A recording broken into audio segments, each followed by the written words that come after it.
Hello everyone, Galaxy Wolf here. Today we're going to be reading You Can Be a Hero by VYCanisMajoris. Let's get started. It's Tuesday, and Enji already wants to die. Sunday was fine. Fuyumi somehow managed to corral Natsuo into not telling him to go fuck himself to his face at breakfast, and even Shoto nodded at him in greeting once. Training wasn't bad either. Kid still wouldn't use his fire as much as he could, but he was focusing more on hand-to-hand rather than giving himself hypothermia for the 18th time. Pretty good day, all things considered. Monday, that was a shit show, not a new shit show, but a shit show nonetheless.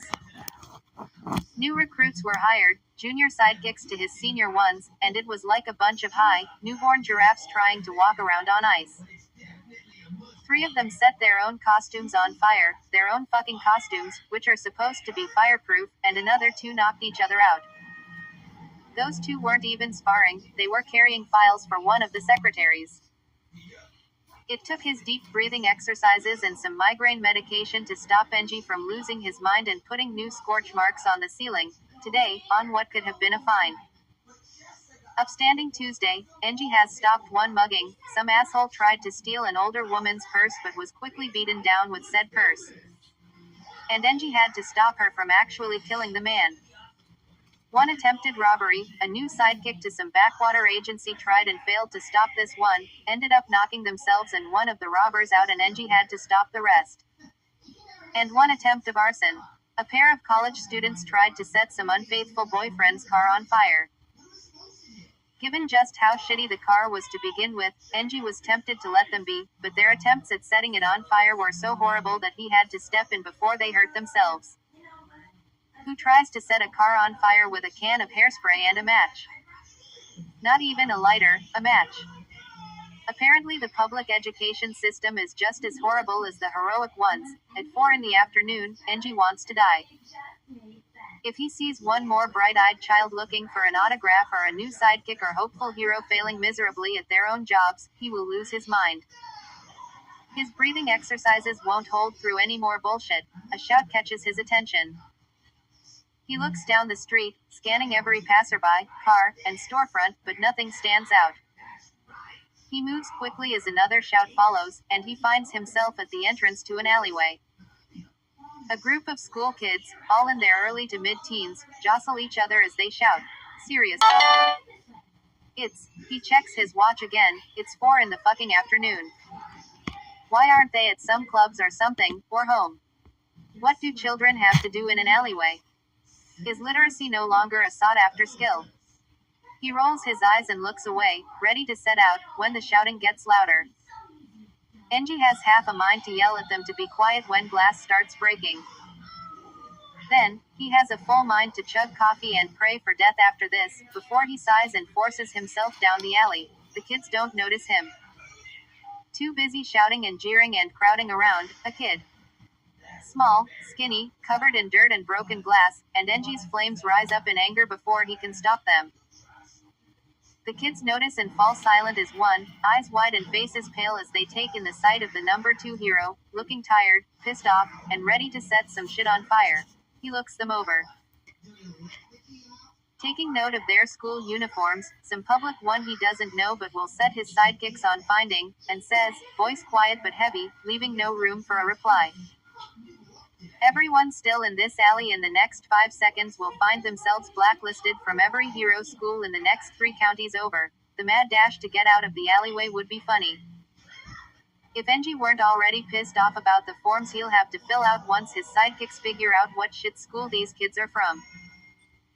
He stands still, letting them run around him and out the alleyway, but holds a hand out to stop the boy scrambling to get off the ground. The kid looks up at him with big, green eyes. Red-rimmed and watery. Enji looks him over quickly.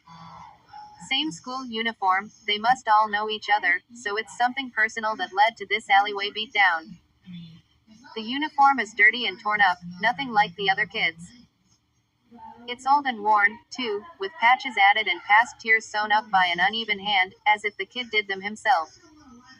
Probably did. Red shoes, glaringly red, actually, and weirdly shaped, too, a mutation quirk. That would explain the bullying. The kid pushes himself up to his feet, wiping dirt and blood onto his pants. Shit. Enji reaches out to check the wound and, the kid flinches.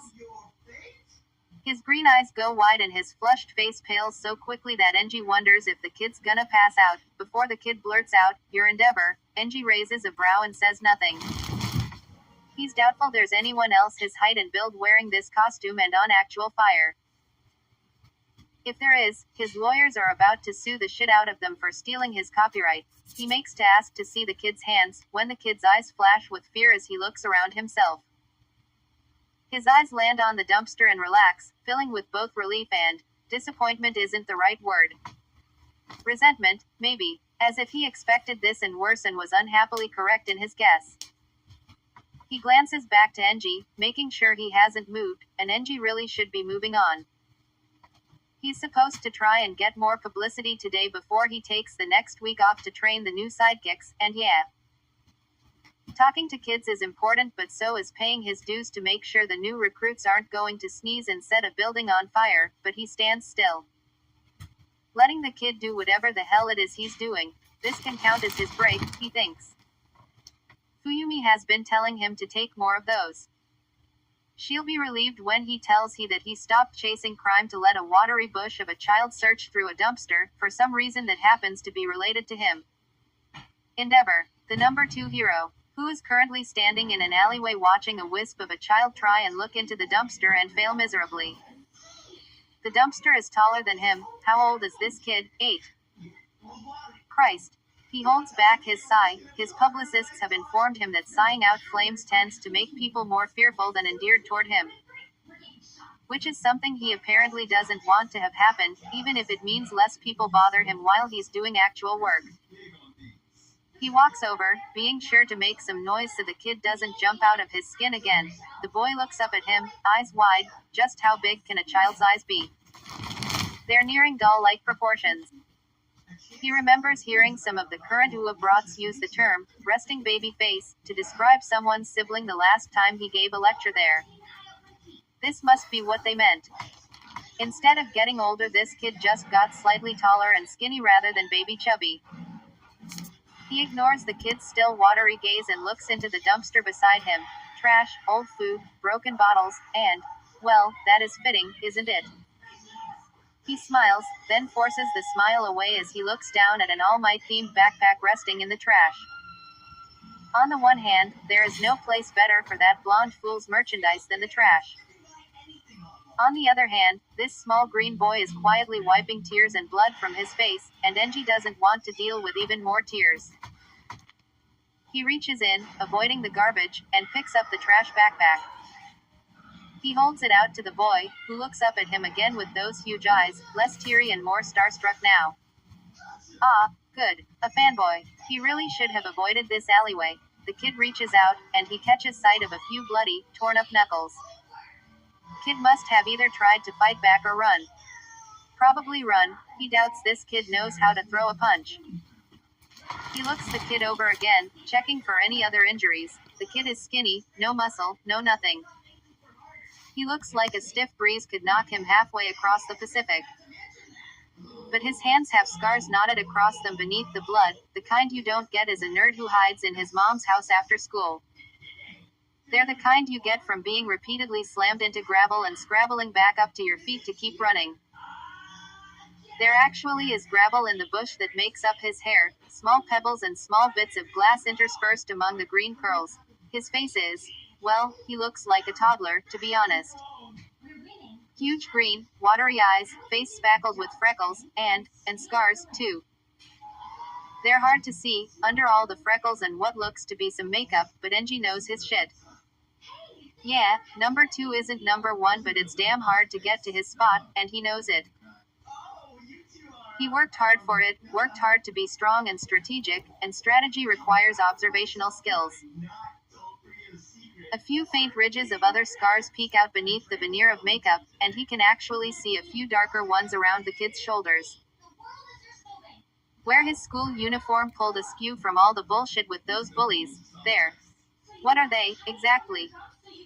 He glances up and down the kid, taking note of the scars, the dirt, and the notebook now held in his hand, freshly pulled from the worn-out backpack. Hero analysis for the future number 12. A hopeful title, and the number 12 is interesting, shows some commitment that a lot of hopeful heroic brats don't have, but Engie looks past that and notes the stains on the book, from water, mud, maybe even blood, and singe marks. Either someone set the book on fire like those two college students with their makeshift flamethrower, or someone used a fire quirk. He glances around the boy's face again, pauses on the kid's shoulder. More singe marks, maybe even burn scars. But the scars aren't just from fire though. Engie saw burn marks on enough people in rescue situations to know what a normal burn mark looks like. These look like impacts, like someone slammed fire into the kid. You don't get marks like that on accident, not this many, some new and some old. The kid shifts his stance, fidgets with the book in his hands. Ah, right, fanboy. Hopefully he has a pen or something. Engie pointedly doesn't carry one with him like other heroes. He doesn't see the point in handing out autographs when there's work to be done. The kid takes a few deep breaths, psyching himself up for this, and a small part of Engie wonders if he maybe should listen to his publicist about making an image that doesn't scare children. But that would require him to want to interact with children who aren't his, and that sounds terrible. He slowly holds his hand out, letting the kid get a good look at him in advance. And the kid's eyes somehow get even wider. Dear Lord, his face is 90% eye. The kid puts the notebook into his hands, flipped to a page titled Endeavor. He glances over it, and he has to force himself not to react. How the fuck does this kid know his astrological sign, or the fact that he already has 5 new worthless junior sidekicks with a tendency to set themselves on fire? What?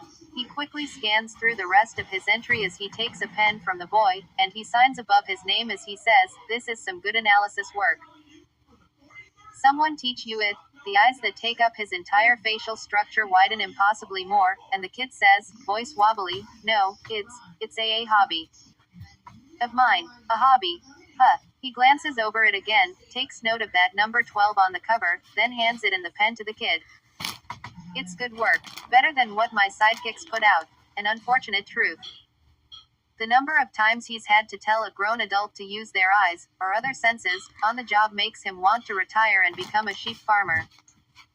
Or do as his beautiful son Natsuo says and, fuck off and die already, old man."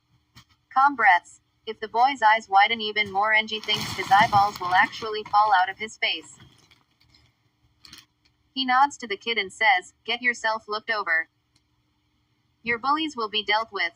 He turns away, ready to leave this forsaken day behind him, when the kid suddenly shouts, "Wait. What? But they didn't do anything wrong. What?" Engie looks back at the kid, brows furrowed. He pointedly looks at the kid's glassy hair, the singe marks on his clothing, the blood on his hands, and says, "Beating up a child is wrong, but..." The kid's face twists up in confusion. And he says, stumbling over his words, I'm just in the way all the time and I'm annoying. I'm useless." The way he says that last part sounds particularly heavy, and Engie ignores the twist in his own gut as he forces out, "You shouldn't be hurt for whatever reason. Doesn't matter." The kid doesn't look at him anymore, eyes trained to the ground. Engie stands in silence in that alleyway for a beat. He watches the kid as he forces his thoughts not to fall into that worn-out path in his head that makes him angry at the world and himself. Another beat, and he turns away again. He makes it to the entry of the alleyway before feet scrabble across gravel and the kid calls out, "Wait." He turns back again. Hoping to whatever force is listening that this talk doesn't go the way he's fearing, and he finds the kid a few feet away. Staring at him like he has all the answers to the world, the kid sets his jaw, forces his shoulders back, and looks up at Engie with a hard gaze. He pulls back minutely, surprised by the steel in this kid's eyes, when just moments ago this toddler-sized boy was getting the shit kicked out of him. The kid stares up at him, like he has something to prove to a world that already hates him and he's desperate to make it think something different about him, and he asks, "Could a quirkless person be a hero?" Engie freezes. Quirkless. Well, that explains the bullying. And those ugly red shoes. Had anyone else asked him at any other point in the day, Engie would immediately say no. He's seen seasoned pros die at this job, pros with quirks that made you wonder what the difference between a human and something more was. A quirkless person doesn't have that advantage.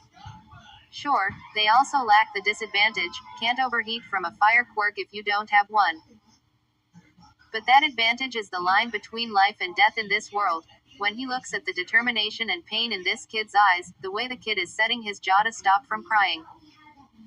As if he already knows what Enji is about to say, how Enji is about to crush his dreams for his own good, he stops, for a moment. They aren't the same. Enji knows this. It's obvious, looking at the kid, those watery green eyes are nothing like the cold blue of his sun, his unruly green hair nothing like the red, fading to white, spikes of his sun. And yet, Tuya was always a skinny kid, all knees and elbows. He was earnest about becoming a hero, painfully tied to the idea of making Enji proud, so much so that he burnt. This isn't his son. Enji knows this. This tiny kid who seems to be comprised half of tears and half the concentrated color green isn't Tuya. Tuya was nothing but rage and pain when Enji saw him last, and this kid has the pain, but rage is slow to build and hard to stop and Enji kneels down. Thankful for the knee padding in his costume protecting him from the gravel and glass on the alleyway ground. He reaches out a hand, slowly, and puts it on the kid's shoulders, too skinny, and looks into wide green eyes that reflect his own tired face back to him. God, he wants some coffee, or less shitty sidekicks. Being a hero is hard, kid. As much as the media makes us look good, as many fans as we have, in the end, those thanks don't mean anything when you see someone die, someone you should have helped but couldn't. He pauses, forces his voice steady and says, and you still have to get up the next day and go out, acting like nothing about you has changed. Can you do that, kid? Can you keep getting up when the world shoves you down and people die? The kid stares at him for a long moment, something like hope growing in his eyes, and says, voice steady despite the shake in his hands, yes. I can. Enji leans back. You can be a hero.